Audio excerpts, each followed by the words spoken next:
अब हम अभी तक हमने जो डिस्कशन कर ली वो डिस्कशन ये थी कि इंसान अहलियत की डेफिनेशन क्या है। अहलियत की दो टाइप्स हैं, अहलियतुल वजूब और अहलियतुल अदा। फिर हमने ये भी डिस्कस कर लिया कि अहलियतुल वजूब की दो टाइप्स हैं, एक अहलियतुल वजूब कामिला, अहलियत वजूब नाकिसा। और हमने ये भी डिस्कशन कर ली कि अहलियतुल अदा कामिला और अहलियतुल अदा नाकिसा। अहलियतुल वजूब कामिला जिसके अंदर इंसान के लिए हुकूक भी साबित, जिसमें उसके लिए फ़राइज़ भी साबित होते हैं। अहलियतुल वजूब नाकिसा कि जिसमें सिर्फ इंसान के लिए राइट्स तो साबित होते हैं, उसके ऊपर जिम्मेदारी कोई साबित नहीं होती। अब इंसान किस जिंदगी के किस स्टेज पर हो, तो किस स्टेज पर उसके लिए कौन सी अहलियत होगी, उसकी तरफ अब हम जरा डिस्कशन चलते हैं। यहाँ पर इंसान की जो लाइफ साइकिल है उसको कुछ मराहल पे तकसीम किया गया है। Capacity subject to human life cycle, दौरुल जनीन, इसको कहा जाता है जिनीन, फीटस स्टेज। फीटस स्टेज का मतलब यह है कि इंसान जब अभी अपनी माँ के पेट में होता है और उसके अंदर रूह फूंकी जा चुकी होती है। और फुकहा तो ये लिखते हैं, ज्यूरिस्ट, कि 40 दिन का जब वो फीटस माँ के पेट में हो जाता है तो उसके अंदर रूह फूंक दी जाती है और उसके अंदर जिंदगी आ जाती है। तो फिर उसके बाद उस बच्चे को मारना, कत्ल करना, गिराना, ये सारा गुनाह और कत्ल के जुमरे में आता है अल्लाह ताला के नज़दीक। तो इस वजह से ये अब इंसान जो है वो उसकी ज़िंदगी आ गई है, तो अब उसके लिए अहलियतुल वजूब ये साबित हो जाती है। क्यों? इसलिए कि अब वो एक अलग इंसान शुमार किया जाता है। वो बच्चा अब एक अलग इंसान है, एंटिटी अलग है। अगरचे अभी वो माँ का हिस्सा है, अभी माँ के पेट में है, लेकिन है वो अलग एक इंसान। तो इस वजह से फिक्ह में, ज्यूरिस्प्रूडेंस के अंदर ये कहा गया कि उस बच्चे के हुकूक हैं। अब उस बच्चे के हुकूक ये हैं कि वालदा जो है वो उस अपनी खुराक का ख्याल रखे, अपनी सेहत का खास ख्याल रखे। माँ पर लाजिम है। क्यों लाजिम है? ताकि वो पेट में जो बच्चा है उसकी सेहत क्योंकि डिपेंडेंट होती है माँ की सेहत के ऊपर, उसकी खुराक डिपेंडेंट होती है माँ की खुराक के ऊपर। अगर वो कोई गलत चीजें जानबूझ के खाएगी कि उस बच्चे को नुकसान हो, तो अल्लाह की बारगाह में वो मुजरिम शुमार होगी। तो ये अल्लाह तबारक व तआला ने जो है उस बच्चे के लिए जो अभी माँ के पेट में है, तो ये शरीयत इस्लामिया ने उसके हुकूक भी रखे।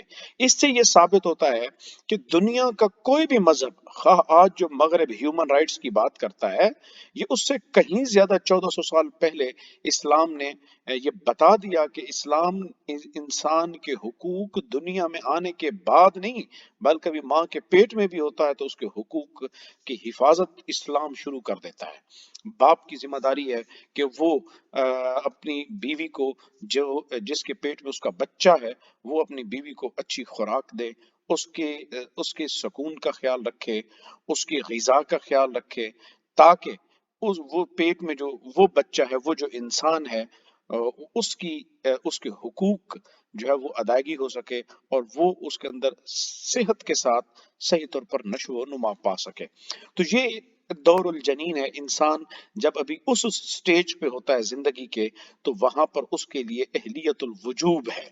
अब चूंकि वो भी माँ के पेट पे है, माँ के पेट के अंदर है, उसके ऊपर कोई फराइज नहीं है, किसी के हुकूक नहीं। अभी तुमने मेरा इतना देना, तुमने मेरा इतना देना, अभी तुम्हारे ऊपर ये लाजिम है, ये लाजिम है। नहीं भाई, अभी वो माँ के पेट में है, लिहाजा अभी उसके ऊपर फराइज नहीं डाले जा सकते, उसके ऊपर किसी और के हक साबित नहीं होते। इस वजह से कहते हैं कि भी उसकी अहलियतुल वजूब कामिला नहीं बल्कि नाकिसा है, डेफिशिएंट है। यानी वो हुकूक, और सिर्फ हुकूक उसके लिए वो साबित बिल्कुल नहीं होते जिसमें इंसान के जिन हुकूक में कबूल करने की जरूरत पेश आती है, यानी एक्सेप्टेंस जरूरी होती है। अब वो बच्चा जो कि माँ के पेट के अंदर है, वो एक्सेप्टेंस कैसे करेगा? तो इसलिए कहा कि इंसान जो अभी फीटस स्टेज पे है, पहले मरहले में है, वो उसके लिए जो अहलियत साबित होती है वो अहलियतुल वजूब है। अब अभी अहलियतुल अदा की बात कब आएगी? उन्होंने कहा अहलियतुल अदा की बात तब आए कि जब वो अभी उस काबिल हो। That is the reason. अभी इस स्टेज पर जब इंसान होता है, उसके लिए ना अहलियत अदा कामिला है, ना उसके लिए अहलियत अदा नाकिसा है। अभी इस स्टेज पर इंसान के उसकी कोई अहलियतुल अदा सिरे से है ही नहीं। अब ये कितनी बड़ी रहमत है इंसान पर कि अल्लाह ताला ने उसके हुकूक साबित कर दिए, تاکہ وہ بچہ جو ابھی خود اپنے حقوق کی حفاظت نہیں کر سکتا، اللہ تعالیٰ نے دوسروں کے اوپر اس کے حقوق ڈال دیے کہ تم نے ماں باپ کے اوپر اس کے حقوق ڈال دیے کہ تم نے اس بچے کا جب اس دنیا میں نہیں آیا، ابھی ماں کے پیٹ میں ہے، اس کے حقوق کا تم نے خیال رکھنا ہے۔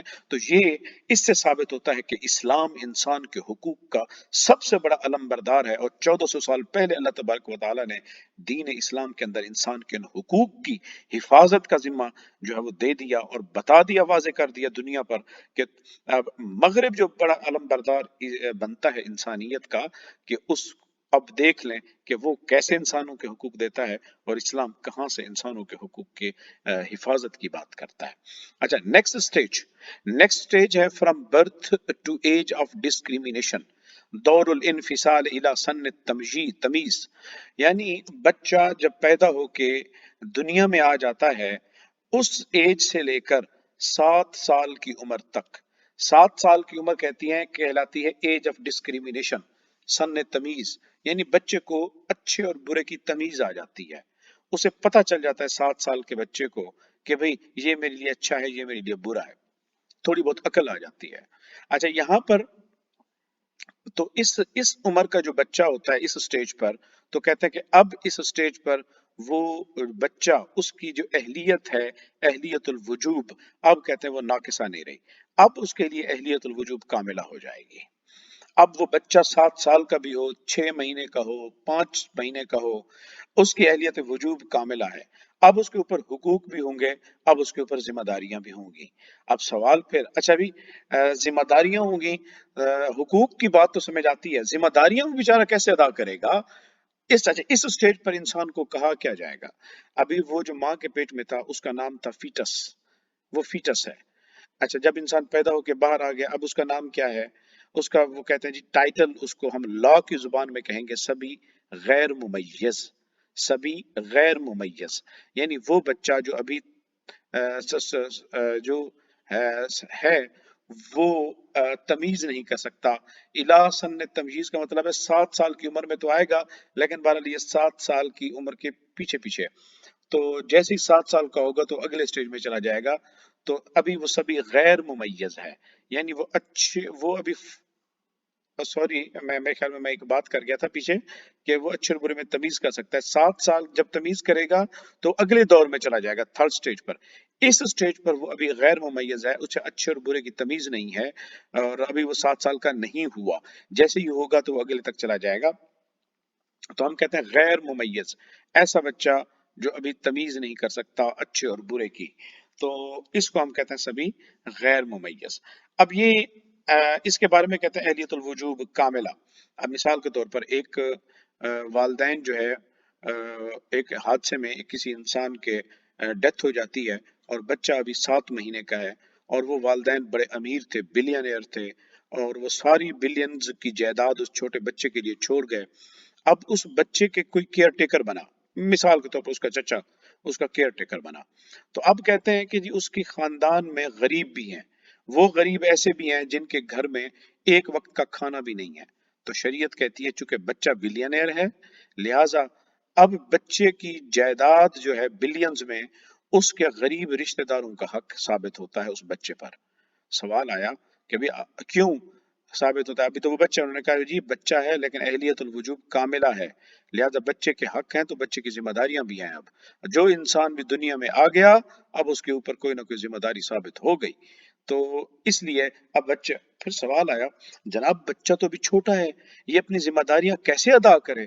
تو کہا کہ بھی اب چونکہ ادا کرنے کی بات آ گئی ہے، لہٰذا یہاں اب اہلیت الادا کے بارے میں پوچھیں گے۔ تو انہوں نے کہا چونکہ بچہ ابھی سبھی غیر ممیز، اچھے برے کی تمیز نہیں کر سکتا، لہٰذا اس کی اہلیت الادا کاملہ نہیں ہوگی، بلکہ اس کی اہلیت الادا ناقصہ ہوگی، جسے ہم کہتے ہیں کہ ڈیفیشنٹ کیپیسٹی آف ایگزیکیوشن، یعنی بچہ بھی خود ادا نہیں کر سکتا، تو کہا جائے گا اس کا جو کیئر ٹیکر ہے، اس کا جو ولی ہے، اس کا جو خیال رکھ رہا ہے، اس کے اوپر اب فریضہ آئے گا کہ وہ اب اس کی جگہ پر جو ہے وہ کردار ادا کریں۔ اب وہ چھوٹے بچہ جو بلینئر ہے، اس کی جائیداد کے اخراجات، جائیداد کو خرچ کرنے کے جو ذمہ داری ہے وہ اس کے کیئر ٹیکر پہ ہے، لہٰذا کیئر ٹیکر جو ہے اس بچے کی طرف سے اس کے خاندان کے جو غریب رشتہ دار ہیں उसकी दौलत से उन गरीब रिश्तेदारों की मदद करेगा और ये मदद उस पर लाजिम होगी। तो इस तरह आप देख लें कि इंसान इस्लाम कितना कमाल का दीन है। बच्चे की उस दौलत पर भी गरीबों का हक रख दिया और कहा कि बच्चा चूंकि खुद अदा नहीं कर सकता, लिहाजा उसके केयर टेकर जो है वली, वो उसकी जायदाद में से उसके गरीब बच्चों को खिलाएगा।